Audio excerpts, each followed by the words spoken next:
Hello everyone, and welcome to Physics Concepts. Have you ever wondered what stops a rolling ball, why you can hold a pen, or how a car stops when you hit the brakes? The answer to all these questions is a single, powerful force: friction. It's a force we encounter every single moment of our lives, yet we often take it for granted. Today, we're going to dive deep into the world of friction, exploring what it is, its different types, and how it's both a hero and a villain in our daily activities. So get ready to see the world around you in a whole new light. Let's start with the basics. What exactly is friction? In simple terms, friction is a force that opposes motion between two surfaces that are in contact. Imagine you're pushing a heavy box across the floor. You feel a resistance pushing back against you, right? That resistance is friction. This force arises because no surface is perfectly smooth.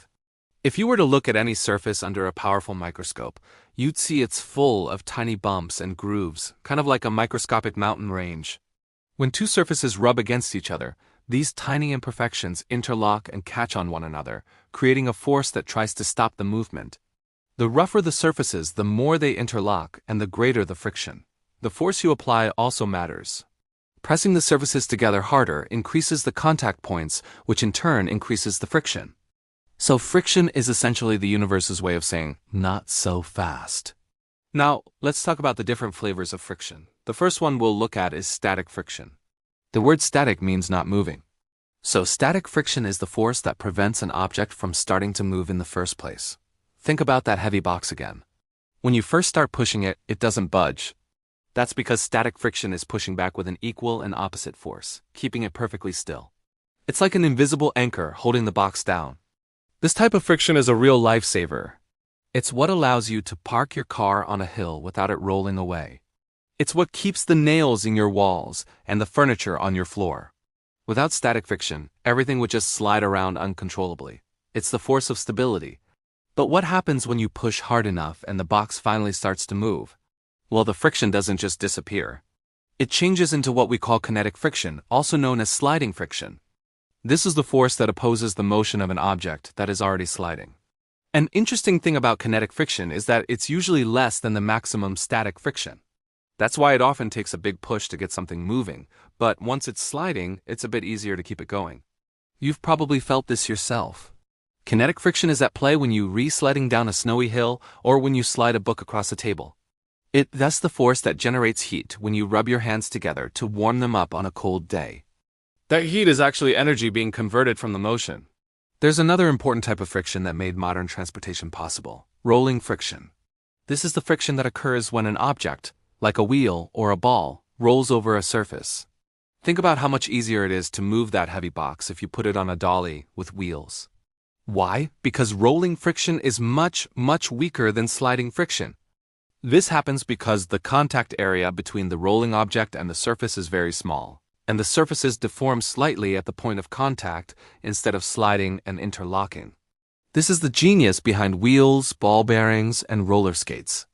They dramatically reduce the force needed to move things, making everything from bicycles to cars to skateboards incredibly efficient. Without the principle of rolling friction, our world would move a lot slower. Now let's connect friction to something we do every day: braking. When you're driving a car and you press the brake pedal, you're using friction to slow down. The brake pads clamp down on the brake discs or drums attached to the wheels.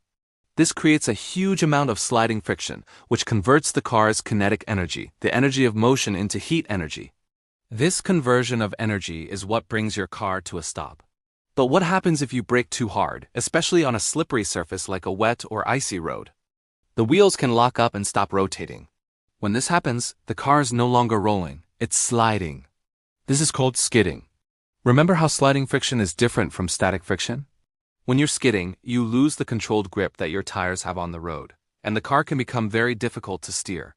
That's why modern cars have anti-lock braking systems, or ABS, which prevent the wheels from locking up, allowing you to maintain steering control even during emergency braking.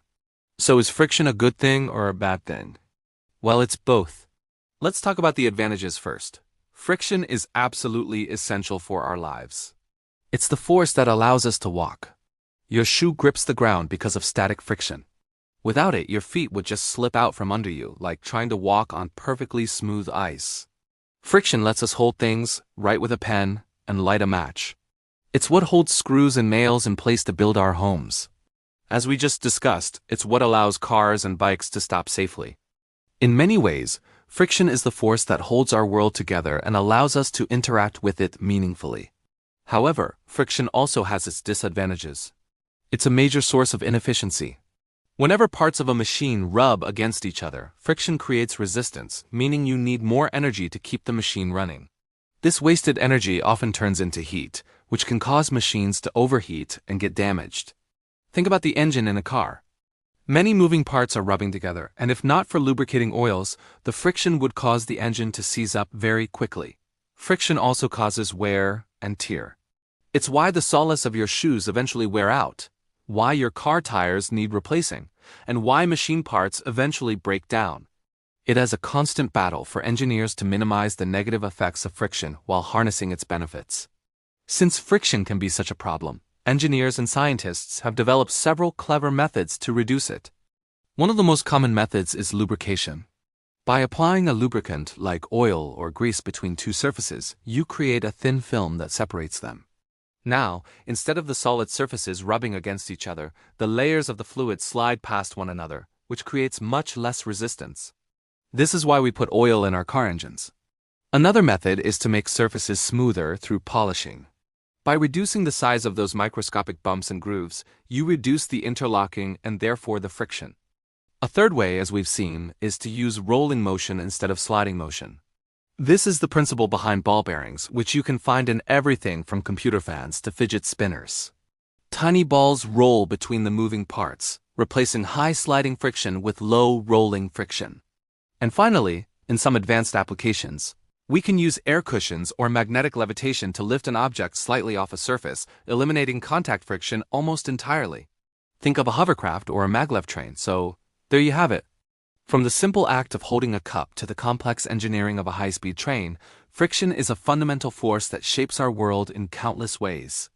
It can be our best friend, allowing us to walk, drive, and build, but it can also be an enemy, causing wear, waste, and heat.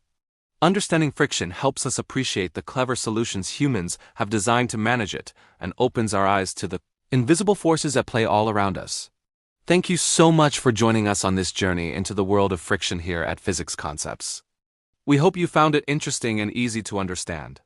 If you enjoyed this video and learned something new, please give it a thumbs up, and don't forget to like and subscribe to our channel for more deep dives into the amazing concepts of physics. See you in the next video.